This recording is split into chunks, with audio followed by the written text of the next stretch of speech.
Hi, my name is Kristen Trapp, and for my project, I toured a plastic company in Superior, Wisconsin called Charter NEX Films. Charter Films was founded in 1998 and is currently headquartered in Superior, Wisconsin. They also have locations in Milton, Wisconsin, Rhinelander, Wisconsin, and Turners Falls, Massachusetts. They specialize in blown film extrusion and manufacture plastic for a variety of industries and different clients. Some industries that they specialize in include agricultural, consumer goods, food and beverage, flexible packaging, and even the aerospace industry. Just this year, Charter Films received an Agency Group Achievement Award from NASA for their extensive research and development together. Charter Films has partnered with NASA to help develop new, innovative types of plastic that can withstand the heat and pressure changes in space. In other recent news, Charter Films was recently featured by Northland News Center for their internal sustainability practices. This is why I thought Charter Films would be a fantastic and interesting place to tour for this sustainability project. Now I'll give a very brief overview on how plastic is manufactured at Charter Films. They manufacture plastic through a process called blown film extrusion, which is one of the most popular and most basic forms of developing plastic. The process can be quite extensive, and this is not the focus for this particular project, so I will describe it on a very brief and basic scale. First, melted plastic polyethylene pellets are extruded to form a thin walled tube. Then air is introduced to this plastic. This forms what looks like a giant bubble. Air continues to be blown into the tube, or what looks like a bubble, to cool the plastic. This tube continues upwards and continues to cool until it gets to the very top and passes through different rolls. Then the plastic is flattened, and once it has been cooled, it goes through the rolling process.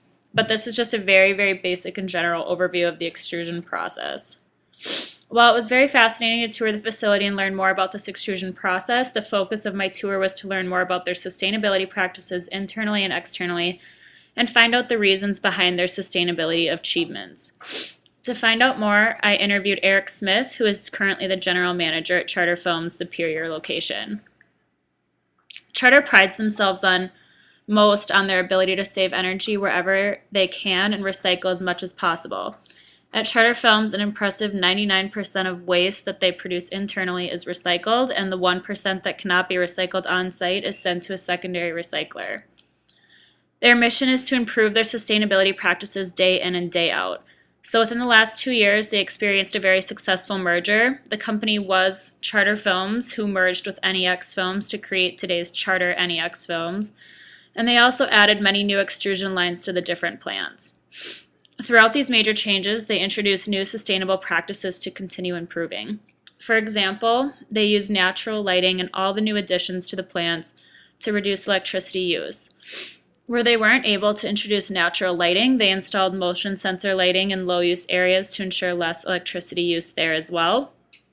They ended up saving 60,000 kilowatts from using low-energy lighting with timers. They also have stratification fans throughout their facilities. These are basically just huge fans that are very energy efficient. So when it's warm, you rotate the fan one direction to circulate the cool air downwards to the ground level. And when it's cool, you take the warm air that is up and you push it down. This reduces the amount of heating and cooling that they have to do in their facilities. I also asked Eric about alternatives to plastics such as glass and aluminum to hear what he thought about the alternatives. He said that there's a lot of data on flexible packaging, and it shows that it is much more efficient in terms of a carbon footprint to use plastic. This is because it takes a lot of energy to create and ship materials such as plastic bottles and aluminum cans because they are really heavy, and so sometimes it takes 5 or 6 truckloads to ship it.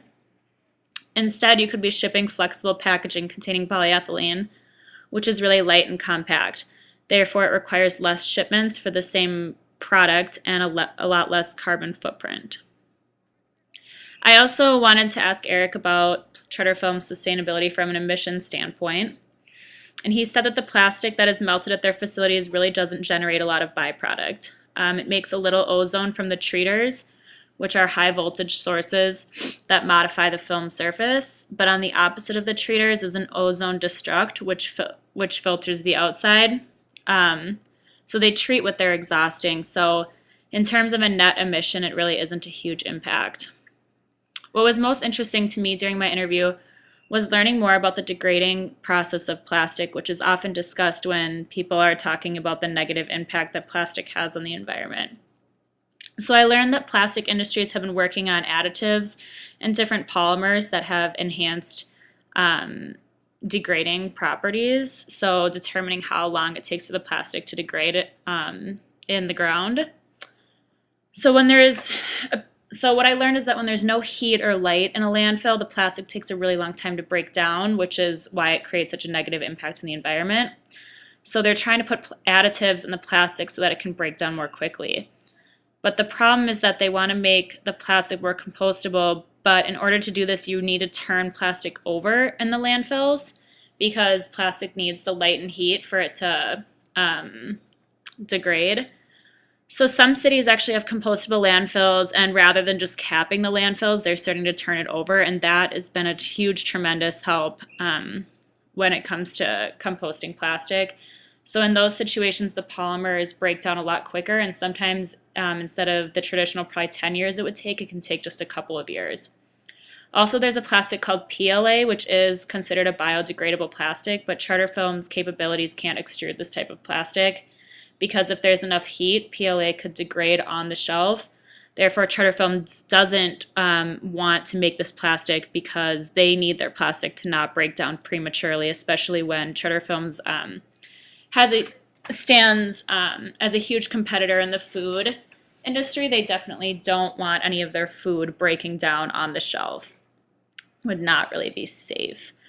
So overall, I learned a lot about the extrusion of plastic. I learned about how Charter Films has become more sustainable as it's grown. They utilize natural sources of heat and energy, and they recycle all the waste internally that they produce. In addition, I got to learn about the pros of using plastic versus other types of materials due to its lighter carbon footprint.